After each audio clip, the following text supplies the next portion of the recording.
FM. Number 1! 6.6 Energy FM. Same, pero iba. 106.7 Energy FM Pangga. Huwag mo sabihing radyo. Sabihin mo, good morning, Luzon, Visayas at Mindanao, Metro and Mega Manila. And today is Black Day. Oo. For the first time, DJ Lindsay, magkaparehas tayo ng suot na kulay.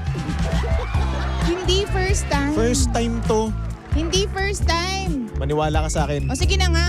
Ikaw na bahala. Buhay mo yan. Ayoko na ma-stress. Anong meron ngayon, DJ Lindsay, at bakit ka nag-black? Sinum out pa sa'yo. Di ba kapag Friday naman talaga dress sa down na bagay, feels. oo nga. Sinum out pa, no? Nakita tuloy kung gaano kadumi. Ewan ko ba dyan? Ang gulo na gaano nakita kagulo tuloy kung gaano ang booth kagulo. natin. Grabe naman to. Nakakaloka. Nakakahiya tuloy. Okay lang yan. At least tayo ay totoo lang. Tama ka dyan. Mga tao naman tayo talaga. Hindi naman po talaga ganito talaga yung yung booth namin, no? Sinasabotahe tayo. Sadyang madami lang talagang mga bagay-bagay na nakakalat ngayon. Oo. At hindi namin to kasalanan. Kamusta Kanino ba? to? Oh, hindi sa akin yan, ha? Yung keyboard, etong keyboard na to, hindi sa akin yan, ha? O, teka, itabi natin. Kaya ano yan, kay Kuya Chico at kay Papa Jackson. Kaya naman pala. O, sisihin nyo si Papa Jackson at si Kuya Chico, ha? Silang dalawang may kasalanan. Diyos! Ayun. So, DJ Lindsay, kamusta naman so far ang iyong Friday morning? Ang Friday morning ko ay ayos naman. Peaceful. Ayos naman. Napaisip ako doon. Peaceful. Oh. Talaga? Ano ba talaga? Oo nga, peaceful nga. Parang hindi ka sure. Hindi kasi nagmadali ako kanina. Bakit? Late ka na naman. Hindi ko nga alam kung bakit ako, kasi nagpa-diesel ako. Nagpa-diesel Usually hindi ko naman yun ginagawa on a morning. Pero, yun, ewan ko din. Kasi nagpa-diesel ako ng malala. Hindi ko rin alam kung bakit ko naisipan yun. Hindi ko man lang naisip na malilate na ako. Di ba? Ayun, okay naman. Ikaw ba? Kamusta naman ang morning mo? Okay naman yung morning ko, pero yung gabi ko, natakot ako. Bakit? Oo. Pansamantalang takot lang naman. Bakit? Anong ganap? Kasi ang nangyari kasi, di ba matutulog na ako? Oo. So nakapikit ako. Siyempre. Tapos bigla dinilat ko yung mata ko.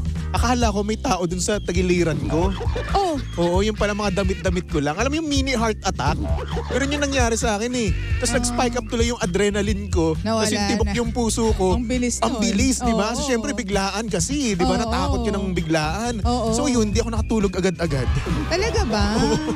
Bakit may pot? Kasi para maiisip mo na parang may tao doon. Oo. May, kumbaga, at the back of your mind, posible ba na magkaroon ng Wala. something? Nag-courting tao lang talaga yung mga damit ko doon. Kasi Bakit kasi may nakatambak yung mga Di naman damit nakatanggap, mo? Hindi naman nakatambak yun. May Oo. nakasabit lang talaga ako doon. Meron akong doon, tawag doon, ano ba? Rack? Yung Ganyan. rack, meron akong rack doon. Oo. May nakasabit. Nag-courting tao. Korteng tao. Ayun, natakot ako. Ay nako, alam mo ikaw, minsan tayo rin lang talagang gumagawa ng Yun nga. ikatatakot natin no? Pero alam mo ba, meron ako na-experience dati na nakakatakot. Talaga, As in, dati kasi hindi talaga ako naniniwala sa mga ganyan-ganyan. Oo. Baga para sa akin, illusion nyo lang yan. Oh. Pero nung ikaw naman yung naka-experience, talagang alam mo talaga sa sarili mo, ay, totoo pala talaga. Oo, totoo Oo, yan. kung hindi mo talaga ma-experience yung ganung bagay, hindi ka maniniwala eh. Oo. So Diba? ano tong takot na to? Yung takot na yun, dati pa yun bago pa ako nun sa dating kong kumpanya. Tapos, nag-e-edit ako nun ng video. Okay. Nung time na yun, Sabado yun. Okay. So, walang tao. Meron man tao, nandun yung boss ko tsaka web developer namin. Okay. Tatlo sila. Tapos, nandun sa baba, nasa office ng boss namin. Okay. Tapos ako lang mag-isa dun sa namin, sa opisina. So ngayon, ang Creepy. nangyari, di ba? Oo. So noon, nangyari, tahimik lang ako nag-e-edit, naka-headphones. Okay. Di ba? Tapos may biglang bumulong sa akin. Oh my Oo, gosh! ito seryoso talaga to Talagang parang may bumulong talaga sa akin to the point na ramdam ko yung hangin sa tenga ko kahit naka-headphones ako Naka-headphones ka? Kahit naka-headphones ako. Okay, para talagang may bumulong talaga sa akin noon. Tapos ramdam ko yung hangin. Tapos napababa talaga ako noon eh. Baka naman inaanto ka lang, ganyan, Hindi. puyat ka. Umaga pa lang noon, kakagising ko lang, kakakain ko lang din noon. Oh. Talagang bumaba talaga ako at pag tinignan mo yung CCTV, talagang makikita mo doon, napailing ako, napaganon ako. Seryoso? Oo. My goodness. As in, hindi ko talaga kinaya yun. Bumaba ako doon sa boss ko. Yun yung lumang building ninyo dyan sa... Oo, doon sa Pasay. Sa Pasay. Oo. Okay. So yun na, Oh. sobrang takot ko, bumaba ako dun sa boss ko. Kahit na nagbi-meeting sila, talagang inabahala ko talaga sila. Sobrang takot ko. Bastos kang bata ka. Oo. Sabihin ng boss mo, di ba? Nagbi-meeting kami, anong ginagawa mo dito, Ay, Andrew? hindi, natakot ako. Oo. Boss, bakit ganoon? May bumulong sa akin. Oo. Totoo ba yun? May multo ba talaga doon? Sabi, oo, meron Pero talaga. talaga. Oh well, Tapos, ganun talaga. I-describe ko yung kung ano yung boses niya. Tapos, sabi ko, para siyang bata eh. High pitch yung boses niya. Kasi, oo, yung bata talaga yun. Parang normal na sa kanila yun. Kasi bago-bago lang ako noon eh. Hindi ko pa alam yung mga katatakutan na storya doon. So, meron daw talaga doon. So, yun, natakot ako. Alam mo, feeling ko sa bawat radio station, meron talaga. Oh? Hindi ko rin alam kung ba. Well, sa mga napuntahan kong radio station, So, meron dito? talaga. Meron dito. Uy? Hindi mo pa lang na, Siguro meron nga naramdaman. kasi one time natulog ako dito. Gumagalaw yung keyboard dun sa hindi naman gumagalaw. Parang may nagta-type na dun sa keyboard. Parang lang naman ewan ko kung guni-guni ko lang naman. Pero ayun, meron na naririnig pag naalimpungatan ako. Meron nga, sa bawat space naman talaga na na-abandon for so long, 'di ba? Meron talaga yan. Dun sa Pebbles, dun sa business namin ngayon, meron dun kasi matagal yun na hindi naupahan. Oo. As in mga 2, 3, 4 years yata na ano lang siya dyan, nakatenga lang siya, tapos madumi sa loob. Hindi man lang inaiilawan, nagkakaroon lang ng ilaw kapag may sun, dahil tagus-tagusan. Pero yung movement sa loob, wala. Kaya nung first time namin na mag-ayos doon, siguro 1 week of operation, may mga nararamdaman talaga kami. Eto pa, one time. Oh, Baka mamaya wala na pumunta sa Pebbles, wag na lang ka na. Pero ngayon wala na. Wala na. Oo. Napabless na naman kasi. Oo, napabless na. Oo. Pero nung mga unang part, alam mo may mga clients pa kami doon, may customers kami doon, tapos nandun yung mga nail tech namin. Di syempre lahat ng ilaw bukas pati yung mga mood light, ganyan. Biglang namatay yung ilaw. Nako. Pero baka sabihin ng iba, hindi baka power nag-fluctuate lang yung power, hindi. Kasi rinig na rinig ng mga tech at ng customers or clients na may nagpatay ng switch. As in may pumindot sa switch. As in rinig na rinig nila. Kaya may yung time na yun, sabi, oy, wag ka muna manakot. May kliyente pa kami. Ganon yung sabi kong ganon. Wag muna. Auto kinuwento lang sa akin. So sabi ko, sabihin nyo. Kasi pag dadating kayo, kausapin ninyo. Sabi ko ganyan. Kausapin. Hoy, tulungan mo kami. Imbis na takutin mo kami. Tulungan mo na lang kami na makadami ng kita ngayong araw na to. Ganyan. Pero habang tumatagal, nawala na siya. Kasi ang dami ng tao dun ngayon. Dati. Gumulo na. Oo. Oo. Tsaka laging may movement sa loob. Iwasan lang siguro natin ang pinaiwasan ko dyan yung salamin na katapat ng ng pinto. Bawal ba yun? Bawal yun. Well, sa paniniwala ko at sa paniniwala ng mga superficial people. Oh. Oo, halimbawa yung salamin na, yung pinagsasalaminan, may nakaharap siya. Oo. Dapat hindi siya nakaharap sa pinto. Ay, ganun pala. Kasi yung salamin ko dito, hindi naman siya full body mirror, no? Talagang parang face mirror lang, kung may ganun man. Basta maliit lang siya. Tapos nakaharap siya sa pinto. Dapat hindi. Dapat hindi? Oo. O sige, iano ko na, lilihis Ang ko. ginawa ko noon, sabi ko, nandyan ba yung salamin na hindi natin ginagamit? Sabi, opo ma'am, nandito po. Pakitanggal ninyo. Kung hindi ninyo kayang tanggalin, anong tawag doon? Ilihis. Ilihis ninyo. Hindi, parang i-ganon na. I-rotate. I-rotate na, ganon. I-ganon na. Italikod yun. Italikod nyo Okay. na para walang reflection. Mm-mm. Kasi hindi tama na yung salamin ay katapat ng pinto. Grabe. Kasi ganun pala parang yun. nag-open ka daw ng portal noon para sa mga spirits para makalabas sila dun sa world nila papunta sa atin. Ay, may gumagano'n pala. May ganun. Ewan ko, naniniwala kasi ako sa ganyan. Okay. Kasi nga naramdaman ko, ilang beses na ako naka-experience na meron talaga tayong kasama na hindi natin nakikita. Okay. As in, bata pa lang ako, may nararamdaman ako. Pero hindi naman bukas yung third eye ko. Buti na lang hindi. Nakakaramdam lang talaga ako. Nakaramdam. Oo. Tulad ngayon, naiihi ako. Grabe, di ba? Hindi, pero totoo, meron tayong mga kasama na hindi natin nakikita. Siguro nga, oo, no? Meron niya. Pero ayun, ang nakakainis lang dito, kapag ikaw lang mag-isa mismo, saka mo nararamdaman, ang lakas ng trip nila, actually. Alam mo, thankful ako kay Lord na kapag mag-isa ako, wala akong nararamdaman. Baka manhid talaga ako. Siguro nga, Oo. Or di ba kasi yung aura ko, yung character ko, napaka-loud, ganyan. Tapos medyo matapang, ganyan. So, depende daw yan actually, So, baby Tobes. pinupuntir yan nila mga introvert. Hindi. Yung laging may problema, yung weak. Hindi naman ako, wala namang problema halos. Pera lang, oo. Oo, doon tayo. Oo, ako din eh. Hindi Ganun daw yun. Kapag yung aura mo is dark, yung aura mo, yung lagi kang problemado, napakalungkot mo, para kang binagsak ka ng langit at lupa araw-araw, yun daw yung madalas. Ganun pala yun. Pinagpaparamdaman. Oo. Pero ito, basahin ko lang tong comment dito. Ang sakit kasi Ano sabi? Sabi ni Fuentes, yung binulong sa'yo, Baby Toby, wala kang jowa. Ano ba? Di ba naman multo? Mananakit sa akin? Ba't nung time na yun, wala ka bang Joes? May jowa ko noon. Oh, meron naman may pala jowa ko noon. Oo, kami pa noon ng ex ko noon. Oo. Loko to ha. Ngayon wala, oo. Pero dati meron. Ay, di hintayin mo na ngayon yung pagbulong. Wag naman ganyan.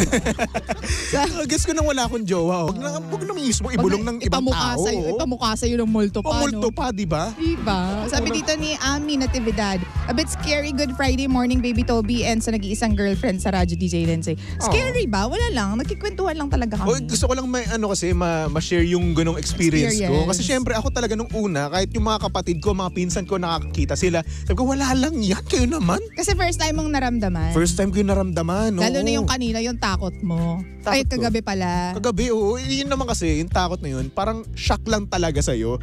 Na kasi parang illusion mo lang talaga yun na na nabuo, na akala mo tao na nakayuko, nakatuwad, mga ganun.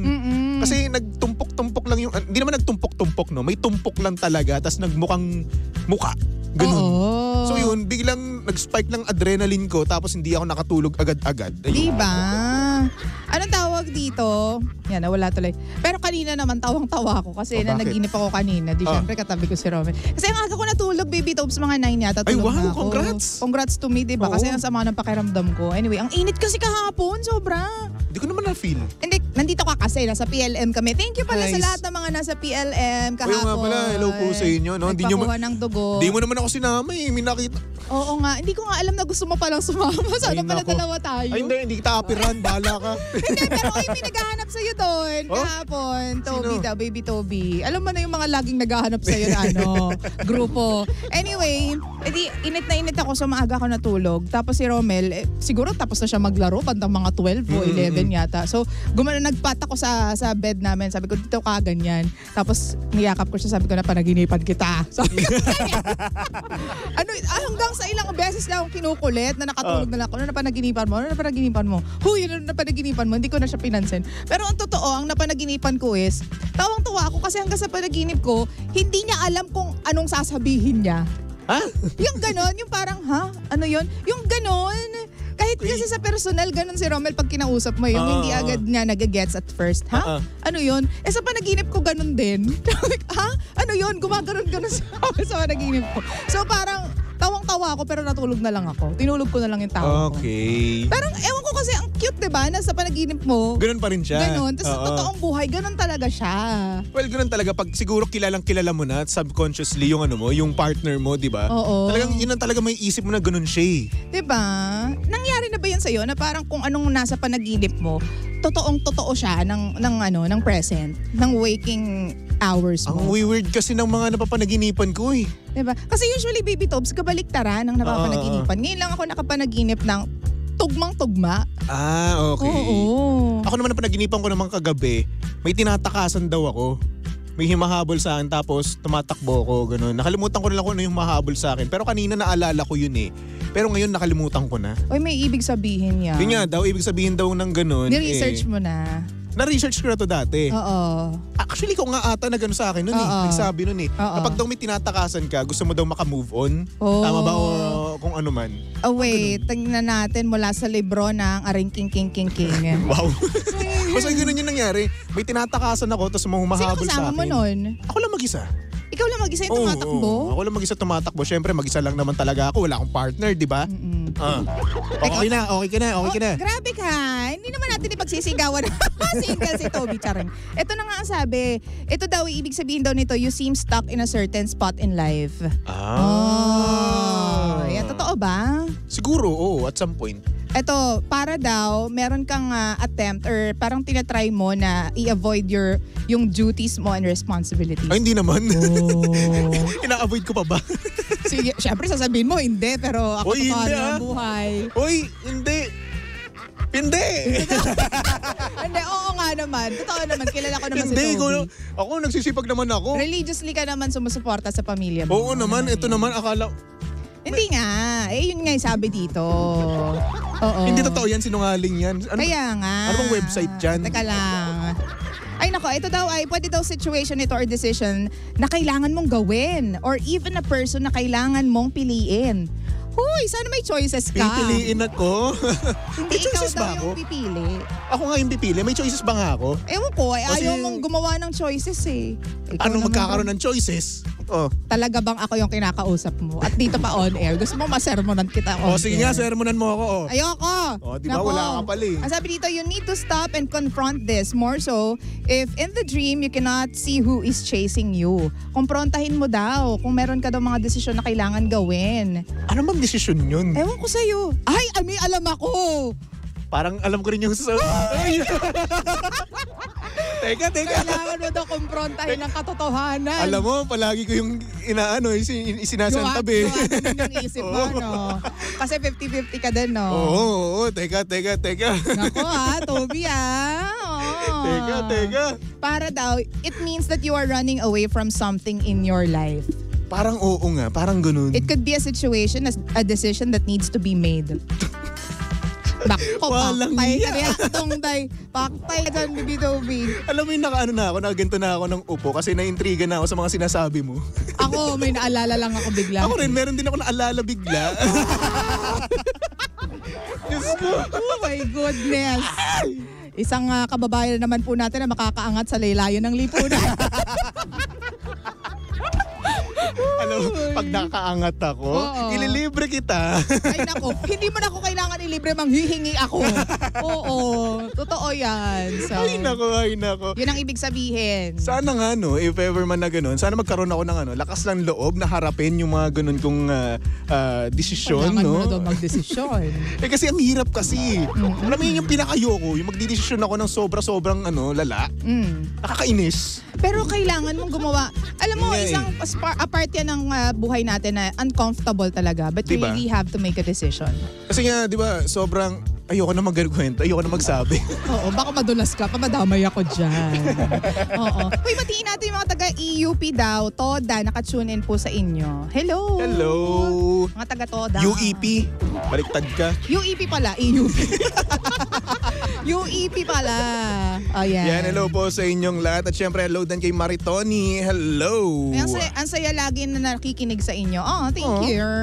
Salamat! Thank you. Ayan. Anyway, mga pagkasusunod ng napakaganda, napaka-sexy DJ Lensay para sa programang Lihim ng Liham and of course, nakasama mo at nakalandian ng hot baby boy ng radyo na tumatakas sa mga desisyon sa buhay. Ay, nako. Ayan, walang iba kundi si Baby Toby and of course, si Baby Toby ay pwede nyong i-follow sa lahat ng kanyang social media accounts. Hanapin nyo lang Baby Toby 1067. Alright? Alright. Anyway, magbalik tugtugan muna tayo for our next song. Here's a song from Jamie Miller titled Here's Your Perfect. Only here at your number 106.7 Energy FM. Panggawag mo sabihing radyo. Sabihin mo.